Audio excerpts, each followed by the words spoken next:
मंडळी, नागपूरहून लॉयर आपल्याकडे आले आहेत. रोशनी गिजरे मॅडम आपल्यासोबत आहेत.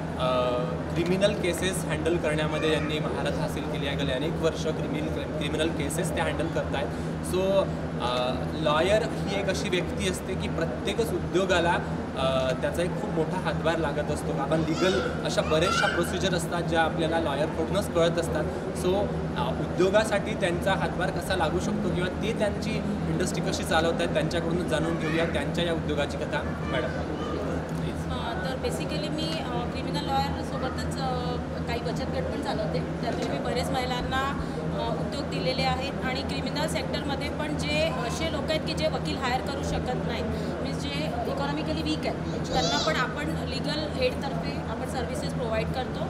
आणि माझ्या हातून जवळपास मागच्या मंथमध्ये मी 3 ॲक्विटल घेतलेले आहेत आणि खूप अशा स्ट्रिकअप केसेस होत्या, डबल मर्डर केसेस होत्या. त्यातही आपण बऱ्यापैकी लोकांना न्याय मिळवून देण्याचा प्रयत्न करतो.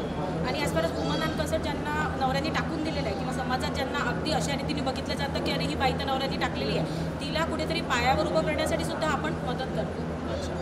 तुम्ही किती वर्षांपासून या इंडस्ट्रीत काम करता? म्हणजे ॲज अ लॉयर तुम्ही किती वर्ष? मी माझं 2009चं पासआउट आहे. रिसेंटली मी आता मास्टर्स केलं आणि माझं PhD सुरू आहे. गेल्या 15 वर्षापासून मी वकिली क्षेत्रात काम करते. नागपूर या ठिकाणी? नागपूर या ठिकाणी. हायकोर्टात. Yes yes. Thank you so much madam, तुम्ही इथे आलात. थँक्यू. या पुरस्कार सोहळ्याबद्दल तुमचं काय मत आहे? अगदी छान आहे, एक्सपिरियन्स छान आहे. वातावरण पण खूप पॉझिटिव्ह वाटतं आहे आणि आम्हाला अगदी म्हणजे एक आम्हाला एक पुरस्कार दिला जातो याचा एक आनंद पण आहे. थँक्यू सो मच मॅडम, धन्यवाद.